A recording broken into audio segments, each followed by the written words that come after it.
My trip to Italy took a completely unexpected turn when Renato, my husband of 8 years, left me stranded in a small town after a heated argument. "Let's see how you manage on your own," he shouted, slamming the rental car door while his friends laughed.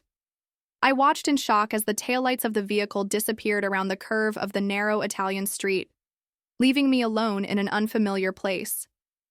I stood frozen, unable to believe what had just happened.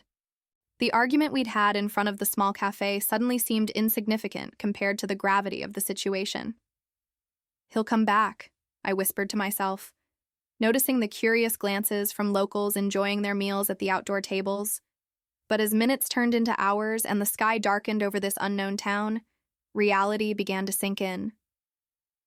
Before continuing, I want to thank all of you for following this story. If you identify with narratives about women who find strength in unexpected circumstances after betrayal, consider following this channel. It's completely free and helps share more stories of resilience and new beginnings. When I asked Renato to take it easy on the drinks during lunch, I never imagined he would react so extremely. His college buddies, who were celebrating their annual get-together and had reluctantly invited me along, constantly egged him on. "She's always controlling you, man," Felipe taunted, ordering another round. When I got up to leave, Renato followed me outside, his words slurred but his anger precise. The argument escalated quickly, with years of resentment surfacing from both sides. "Your purse has your passport, right?" he mocked before getting in the car. "Then figure it out yourself. You're so smart, always telling me what to do." Night had completely fallen as I absorbed the situation. The charming Italian town that had seemed so picturesque during the day now felt threatening. I counted my money, just €80 and some change. Not enough for a flight home, barely enough for one night's lodging. My credit cards were in Renato's wallet. He'd offered to carry them earlier when my small purse had gotten too full. I found the cheapest lodging possible, a gloomy room above a bakery with a narrow bed and a sink in the corner. The elderly woman who showed me the room didn't speak English, but seemed to understand my situation, patting my arm sympathetically. "He blocked me," I whispered in disbelief, staring at my phone. 27 calls to Renato, all sent straight to voicemail. Messages delivered but with no response. I tried contacting Felipe, then Marco, then all of Renato's friends who had been in that car. All had blocked me. A chill ran down my spine as I realized this hadn't been a momentary impulse but a calculated humiliation. Sleep came in broken fragments, interrupted by hopeful checks of my phone and renewed waves of panic. By morning, I'd convinced myself that this nightmare would end. Renato would return remorseful, but ready to blame me for overreacting to his joke. I would be furious, but relieved enough to move on, to return to our carefully constructed life in São Paulo, where he was a respected architect and I was his understanding wife who had set aside my own design career to manage our home and social calendar. But he didn't come.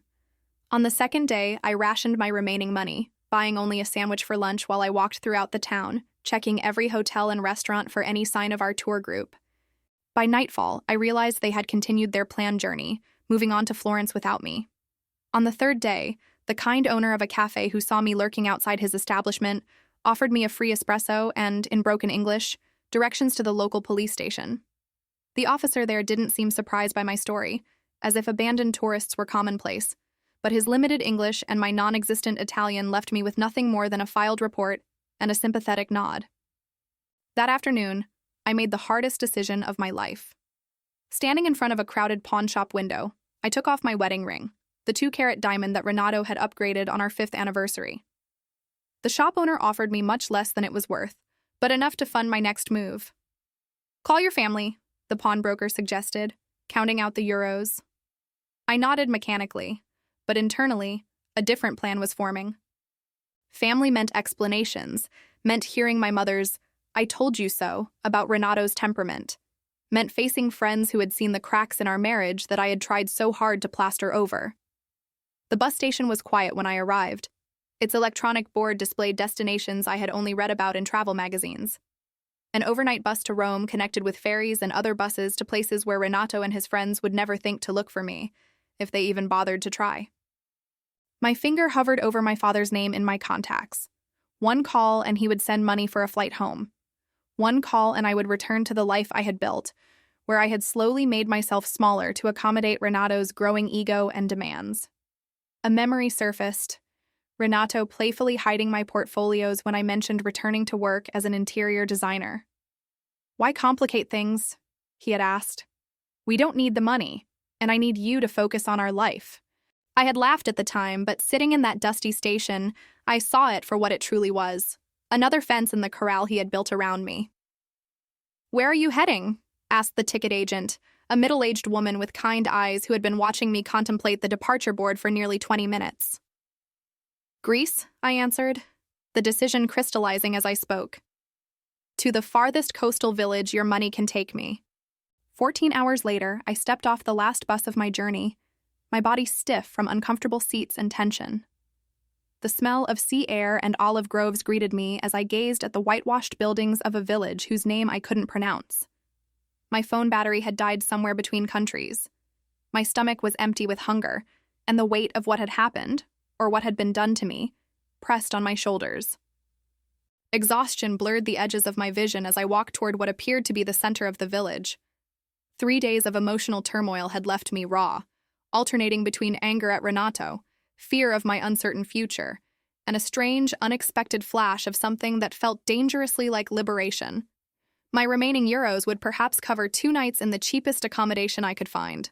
After that, I had no plans, no friends, no words in the local language beyond please and thank you. But as I watched the sunset paint the Aegean waters gold and pink, a calm came over me that I hadn't felt in years. Renato had intended to teach me a lesson about dependence. Instead, he had accidentally set me free. The Greek sun beat down mercilessly as I moved away from the village. My feet blistered inside impractical sandals meant for sightseeing, not hiking. My water bottle had been empty for hours, and the combination of dehydration, hunger, and emotional exhaustion made the world tilt around me. Silver-green trees lined the dusty path. Their leaves glinted like coins in the breeze. Olive trees, I vaguely realized, moments before my knees gave out beneath me. The ground rushed up to meet my face, but I barely felt the impact. Darkness ringed my vision as a strange calm washed over me. Perhaps it was fitting, abandoned by my husband in a foreign country, only to collapse alone in another. I closed my eyes, giving in to the exhaustion that had been building since Renato left. "Phos mu Kyria." A woman's voice cut through my haze, followed by calloused hands turning me over. An elderly face came into focus, deep lines etched around kind eyes, wide with concern. She spoke rapidly in Greek, patting my cheeks and offering a canteen. The water revived me enough to sit up, though my head still spun violently. She introduced herself as Helena, repeating her name while pointing to herself. I weakly mimicked the gesture. "Julia."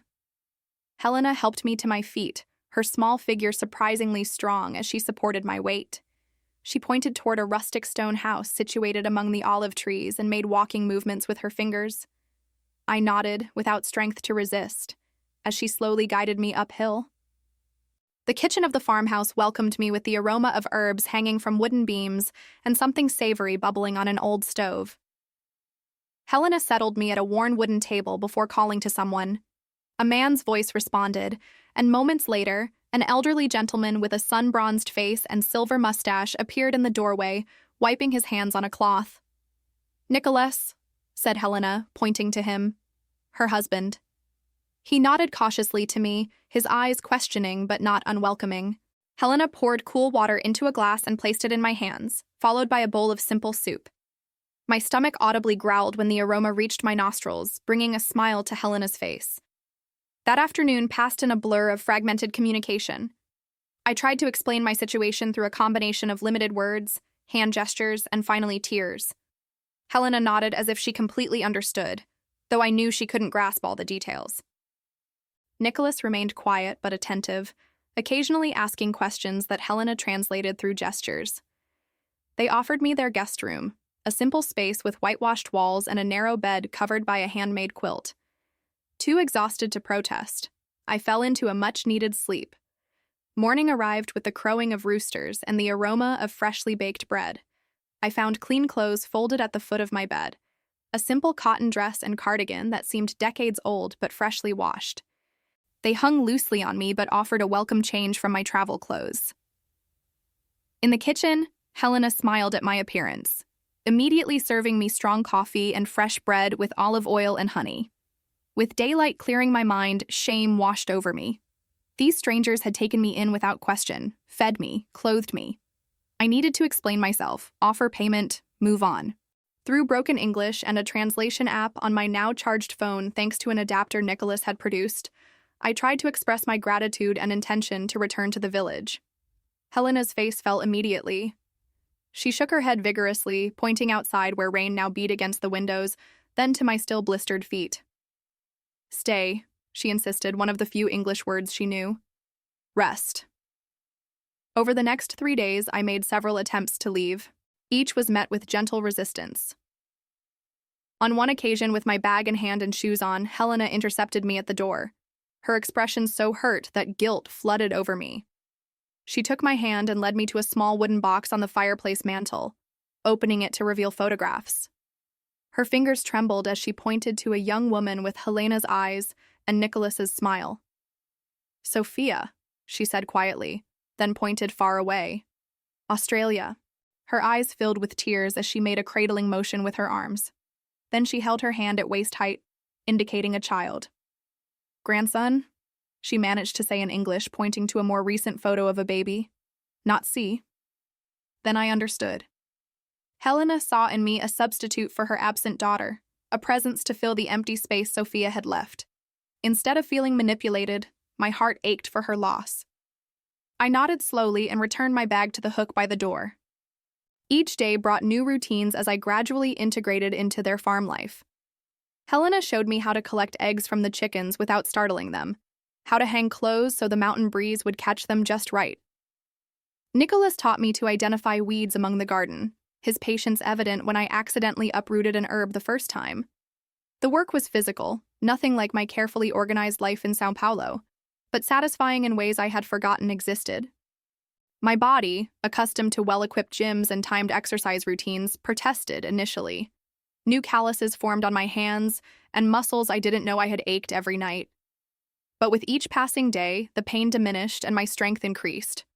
More importantly, the constant cycling of thoughts about my abandonment began to calm, replaced by the simpler concerns of farm tasks and language learning. In the evenings, sitting on the small porch while Helena knitted and Nicholas smoked his pipe, I found myself experiencing moments of peace. The betrayal still cut deeply, but here, surrounded by ancient olive trees and the rhythm of rural life, it began to feel less like the end of my story and more like an unexpected chapter. 2 weeks after my arrival, Helena sat beside me while we shelled peas from the garden. She studied my face, her expression thoughtful, before asking slowly in her improving English, "Home? You want go home?" She made an airplane motion with her hand and pointed toward Brazil. The question hit me with unexpected force. Home. The word evoked our elegant São Paulo house with its designer furniture and carefully coordinated decor.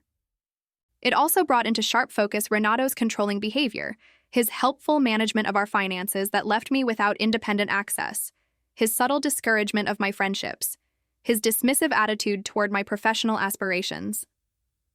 Tears ran down my cheeks as words poured out in a language Helena couldn't fully understand, but emotions that transcended the language barrier. I told her about Renato's betrayal, about years of slowly surrendering parts of myself to keep the peace, about the humiliation of being abandoned like unwanted baggage in a foreign country. Helena's calloused hand covered mine as I spoke. When I finished, she pointed to her heart, then to the farm surrounding us, and finally to me. The message was clear. I had a place here if I wanted it. "Work," I said carefully, mimicking Nicholas tending the olive trees. "I stay, work." Helena's smile bloomed like the sunrise over the Aegean. She nodded, squeezing my hand before returning to the peas, as if we had just agreed on something as simple as tomorrow's menu, rather than a complete redirection of my life. My decision to stay marked the beginning of my education in olive cultivation. The next morning, Helena woke me while stars still dotted the sky, handing me work clothes and sturdy boots that had belonged to Sophia. Half asleep, I followed her and Nicholas to the olive grove, where the first hint of dawn barely illuminated the ancient trees. "Elise," said Helena, pointing to the branches laden with fruit, demonstrating the proper technique, gently combing the branches with wooden rakes to release the olives onto nets spread below. My first attempt sent twigs and leaves showering down along with a few precious olives, earning me a patient correction from Nicholas. By midday, with the sun shining on my head, my shoulders burned from the effort, and my soft city hands had developed their first blisters. "São Paulo lady hands," Helena gently teased, examining my palms during the lunch break. She disappeared into the house, returning with a homemade ointment that smelled of herbs and beeswax. The cooling relief was immediate when she spread it over my raw skin. "Tomorrow better," she promised, and surprisingly, she was right. Each day brought improvements. My technique refined, my strength increased, my hands toughened. Within weeks, I could work alongside them for hours without complaint, taking pride in the growing piles of harvested fruit. The sorting process proved even more demanding than harvesting. Seated at a long table under the shade of a pergola, we meticulously separated olives by quality. The perfect ones destined for premium oil, the slightly imperfect for second grade, the damaged for soap making. Helena watched me like a hawk at first, correcting my mistakes with gentle nudges. Gradually, her corrections became less frequent as my eye developed the subtle distinctions. "You learn quick," Nicholas commented one evening, his broken English improving alongside my rudimentary Greek. It was the highest compliment he had paid me, and warmth spread through my chest at his approval. My education extended beyond the olive groves to Helena's kitchen, a place that initially intimidated me with its lack of modern conveniences. In São Paulo, I had considered myself a decent cook, capable of following gourmet magazine recipes for dinners that impressed Renato's colleagues. But Helena's kitchen involved no measuring cups or precise temperatures, just generations of knowledge passed down through hands and observation. "Look," she would say, kneading dough for bread with practiced movements. I mimicked her movements, failing miserably at first. My initial breads emerged from the outdoor stone oven misshapen and undercooked, or burned beyond recognition. "Practice," Helena encouraged, breaking even my worst attempts to taste them. "All learning has waste." Her acceptance of imperfection seemed revolutionary to me. In my previous life, mistakes were something to hide, not stepping stones to mastery. The simplicity of Helena's meals revealed how processed my Brazilian diet had been. Here, everything came from their land or neighboring farms. Vegetables still warm from the sun, eggs collected that morning, cheese from the goats down the road. The flavors were vibrant and clean, needing little enhancement beyond olive oil, lemon, and herbs from Helena's garden. My body changed with this diet and work regimen. The designer clothes I'd arrived in loosened as unnecessary weight melted away, replaced by lean muscle. My skin, once maintained through expensive creams, now glowed with simple olive oil soap and honest sweat. When I looked in the small mirror above the bathroom sink, a stranger stared back. Tanned, stronger, somehow more substantial despite weighing less. As my Greek vocabulary expanded, Helena and I found more ways to communicate beyond work and food. During evening breaks, she would take out her photo albums, pointing to black and white images of her youth in the village. I was surprised to discover she had once been a school teacher before returning to her family's olive business after marriage. "You?" she asked, mimicking typing on a keyboard. I pulled out my phone, showing her photos of my interior design projects from before marriage, the career that Renato had dismissed as a hobby. Helena studied them with genuine interest, pointing out elements she liked and making appreciative sounds. "Beautiful, thinking," she said, tapping her temple. Her validation of my creative work made me cry. Such simple acknowledgement, but something Renato had gradually withdrawn as our marriage progressed. On a rainy afternoon, Helena taught me to knit, her patience infinite as I dropped stitches and created uneven rows. My first completed project was a simple scarf, lumpy and imperfect, but made entirely by my hands. I wrapped it around my neck with more pride than I'd felt wearing the designer cashmere Renato had given me for Christmas. Other handmade possessions followed. A clay cup formed under Nicholas's guidance, a woven basket I learned to make from a neighbor. Each item represented hours of learning and connection, carrying stories that no purchased luxury could hold. My collection grew as my attachment to material perfection diminished. After 3 months of working with no compensation beyond lodging and food, Helena approached me one morning with Nicholas at her side. They led me to the small building where they pressed and bottled their olive oil, showing me the modest inventory they produced from our harvest. "Market day," announced Helena, pointing to the calendar. "You come." The village market bustled with activity. Farmers and artisans displayed their products while locals and occasional tourists browsed among the stalls. Helena and Nicholas set up their simple table, placing bottles of golden green oil alongside olive oil soap and jars of preserved olives. To my surprise, they positioned me at the front of the table, encouraging me to speak with customers. My broken Greek and their limited English created moments of confusion and laughter, but sales steadily accumulated throughout the day. When the market closed, Helena handed me an envelope containing euros. "Your share," she said simply. "Fair work, fair pay." I looked at the modest sum, perhaps enough for a single meal at the restaurants Renato and I used to frequent. Yet this money represented something I hadn't possessed in years: independence earned through my own labor.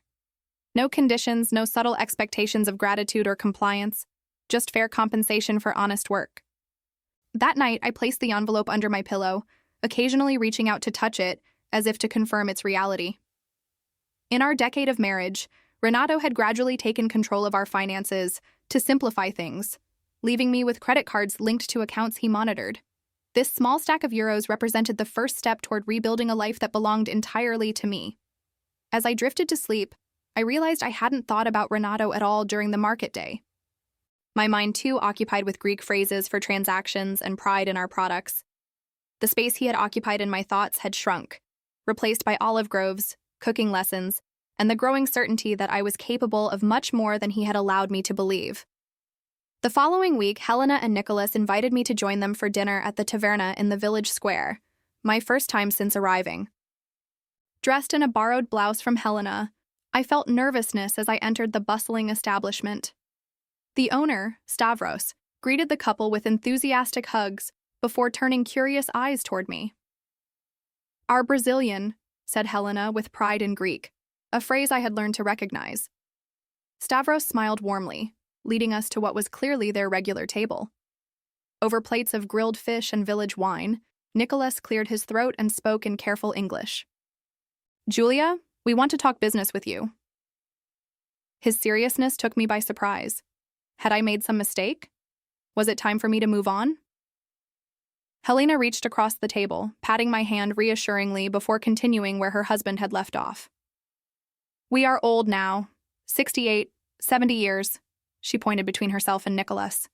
"No children here. Sophia not coming back." Nicholas nodded solemnly. "We think to retire soon.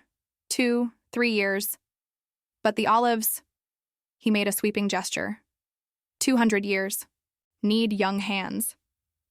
I held my breath as I began to understand. Helena smiled, her eyes crinkling at the corners. "You learn fast, work hard, we teach everything." Then she extended her hands as if offering something. "The business is yours." The proposal stunned me. They barely knew me, a foreigner who had stumbled into their lives just months ago. Yet here they were, offering a future I hadn't dared imagine. "But I don't know enough," I stammered. "The trees, the pressing, the business side." "You learn," said Nicholas firmly. "We teach, no hurry." That night marked the beginning of my true apprenticeship. I was no longer just an extra pair of hands. I became the heir to generations of knowledge. Each morning, Nicholas would take me through different sections of their olive groves, explaining how soil variations affected flavor profiles, how to identify early signs of disease, when to harvest each section precisely for optimal oil quality. Helena focused on teaching me the business records, a combination of handwritten ledgers and basic spreadsheets that her grandson had set up during a holiday visit years earlier. Their method for tracking expenses and income was functional, but outdated. Seeing the opportunity to contribute beyond physical labor, I spent evenings updating their systems, creating digital records that simplified inventory and sales tracking. "Look," I showed Helena one night, demonstrating how to filter the spreadsheet to display which oil varieties sold best in which markets.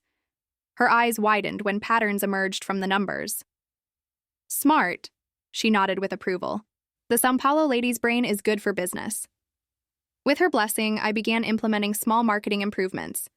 Our hand-labeled bottles received updated labels with information about flavor profiles and food pairings, knowledge I'd gained from countless cooking lessons with Helena.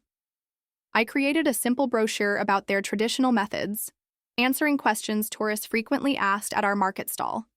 My improving Greek helped forge connections beyond Helena and Nicholas's immediate circle.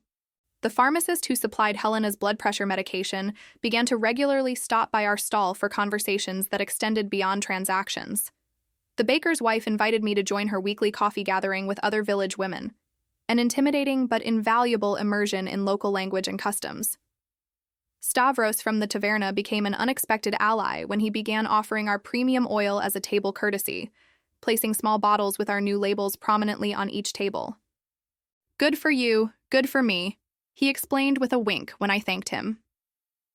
Word spread, and soon 2 more restaurants in neighboring villages contacted us to supply their establishments. 6 months into my new life, I attended the butcher's granddaughter's baptism, my first formal village celebration. Standing at the back of the small church, I watched the community ritual with a lump in my throat. The old priest noticed my presence and made sure to greet me afterward, switching to halting English learned during his seminary in Athens. "You bring new life to Old Olive Grove," he said, his watery eyes gleaming.